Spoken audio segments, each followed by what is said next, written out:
जहाँ चारों ओर बर्फीली पहाड़ियाँ थीं और वादियों में ठंडी हवा सितारों के गीत गुनगुनाती थी। इसी गांव के किनारे एक बहुत पुराना तालाब था जिसे गांव वाले नीलकुंड कहते थे। उस तालाब को लेकर कई कहानियां थीं।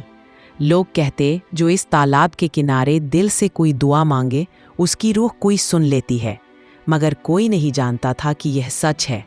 निशा एक 18 साल की शांत मगर जिज्ञासु लड़की थी। बचपन से ही वो अकेली थी, उसकी माँ नहीं रही और उसके पिता एक साधारण किसान थे। निशा को किताबें पसंद थी और अकेले बैठकर आसमान या पानी को निहारना उसकी आदत बन चुका था। हर शाम वह नीलकुंड तालाब के किनारे बैठा करती थी। वहाँ की लहरों में उसे कुछ कहा अनकहा महसूस होता था।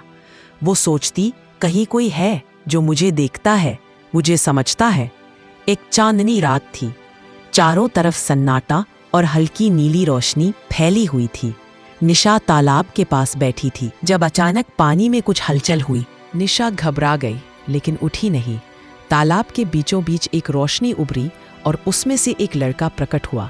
लंबा, चमकती आंखों वाला, सफ़ेद पोशाक पहने, बिल्कुल किसी दूसरी दुनिया का। घबराओ मत, मैं तुम्हें नुकसान नहीं पहुंचाऊंगा, उसने मुस्कुराते हुए कहा। तुम कौन हो? निशा की आवाज़ कांप रही थी। मेरा नाम इल्वान है, मैं इस तालाब का रक्षक हूँ। मैं जिन्नों की दुनिया से हूँ, मगर सदियों से इंसानों की भावनाएं महसूस करता रहा हूँ। तुम पहली इंसान हो जिसकी आवाज़ मेरी रूह तक पहुंची।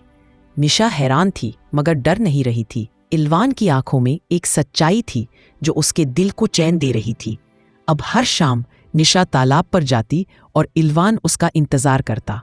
वो उसे अपनी दुनिया सिल्फारा के बारे में बताता, एक जादुई भूमि जहाँ जिन रहते थे, हवाओं से बात करते थे और इरादों से दुनिया बदल सकते थे। निशा उसे अपने गांव, अपने अकेलेपन, अपनी किताबों और सपनों के बारे में बताती। धीरे धीरे एक अनकही मोहब्बत दोनों के बीच पनपने लगी। इल्वान ने कहा, तुम अलग हो निशा, तुम्हारी आंखों में दुनिया को समझने की कोशिश है और मैं उसमें खुद को खो देना चाहता हूँ। निशा ने उसकी ओर देखा और सिर्फ एक लफ्ज़ कहा, मत जाना। लेकिन एक दिन सब बदल गया। इल्वान आया मगर उसका चेहरा उदास था। निशा, मुझे वापस जाना होगा। जिन्नों की परिषद को हमारी मुलाकातों का पता चल गया है। मेरे ऊपर नियमों की बंदिश है। अगर मैं वापस नहीं गया तो वे तुम्हें नुकसान पहुंचा सकते हैं। निशा के आंखों से आंसू गिर पड़े। तो क्या ये सब खत्म? इल्वान ने उसकी हथेली में एक नीली चमकती बूंद रखी। ये याद बूंद है।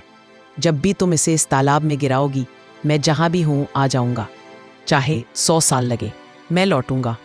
और वो पानी में समा गया जैसे कभी था ही नहीं। वो रात निशा की जिंदगी बदल गई।